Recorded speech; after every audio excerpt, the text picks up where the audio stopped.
Up now, last but not least, Andrew from Washbox. Okay, last. And if you're wondering, that's me. And I'm Andrew, founder and CEO of GeoSentinel. I'm a painter by trade and a founder. I'm a member of the UN Global Wastewater Initiative, and I've seen how construction liquid waste impacts the environment, the community.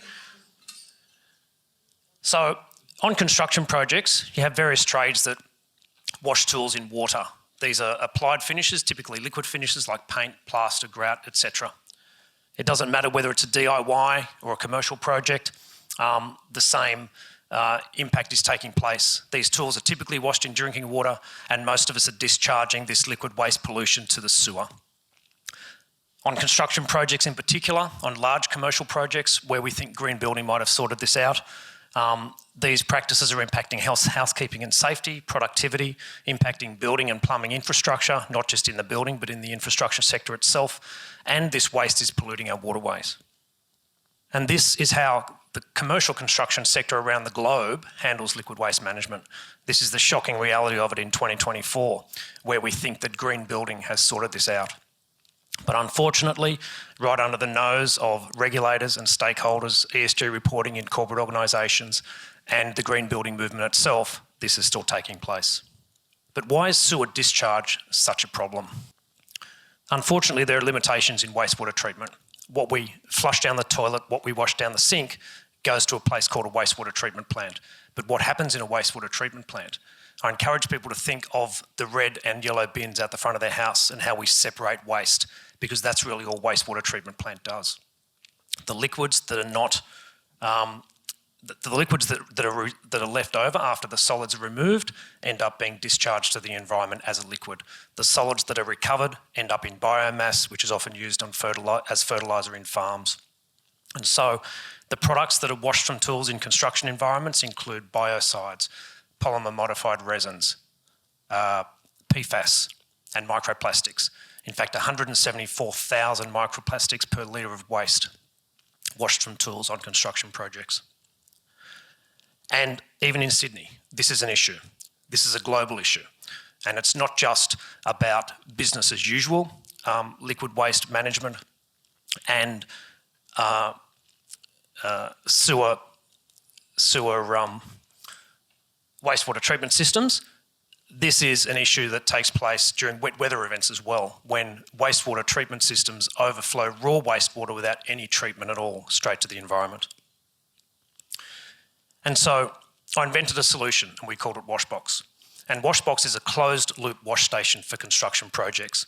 It allows all tradespeople who typically wash their tools in water to wash their tools in a recycled water batch, and we completely eliminate the generation of liquid waste and allow the solids to be removed from the wash water so that they can actually be disposed of as a solid. And this is what those solids look like. And as I mentioned before, these are solutions like paint, plaster, grout, adhesives. All of these products that are quite toxic in liquid form and not designed to be released to the environment. But as a solid form, they're designed to go hard. And so most EPAs in the world recommend that these products are disposed of as a solid, and that's what we allow. Our impact is growing and is quite significant already. In 2023, we eliminated the discharge of over 1.4 million litres of wash water from construction activities globally across 65 projects, and importantly recovered over 70 tonnes of waste solids and kept them out of the environment. But the problem globally is massive.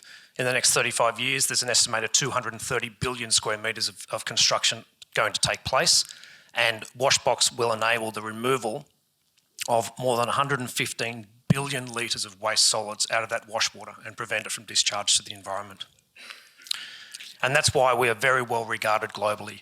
Our peer recognition is kind of out of control. We're currently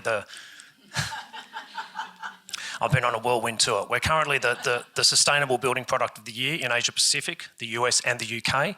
And I've just come back from Scotland, where we were a runner-up in the University of St Andrews Prize for the Environment against 120 applicants from 37 countries.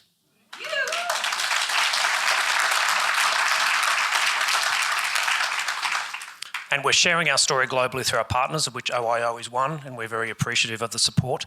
Others include the World Economic Forum, Economist Impact, and we're telling our story in the US through the US Green Building Council of California and the Wall Street Journal, and supporting organisations like Back to Blue with their pollution protection of the ocean research.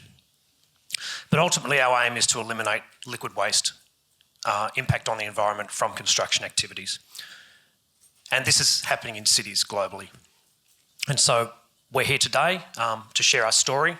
I consider myself a storyteller these days, and I really invite everybody to be on this journey with us and to tell the story. And when you see a construction crane in the sky on your way home, think about the 1,000 litres a day of liquid waste pollution that's being discharged to our environment through the sewer. Thank you.